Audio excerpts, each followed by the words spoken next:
Сәлеметсіздер ме, құрметті достар, оқырмандар, каналға тіркеліп өтіңіздер.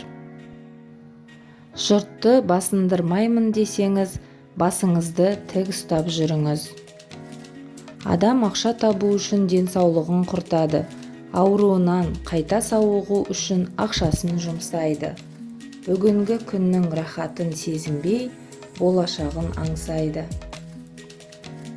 Бүкіл әлемнің саған қарсы екенін білсең де, ұшақтың желге қарсы ұшатынын ұмытпа. Біреуге ренжіп қалсаңыз, тек осы шақта айтыңыз, өткенді қозғауға болмайды.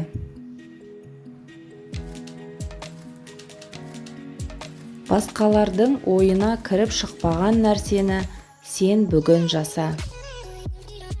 Сізді ренжітіп қапа қылғандарға әлі де сәлем беріп жүрген болсаңыз, онда қуаныңыз.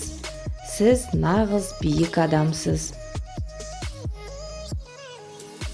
Құрметті оқырмандар және тыңдармандар, каналға тіркеліп, лайк басып, пікір қалдырыңыз.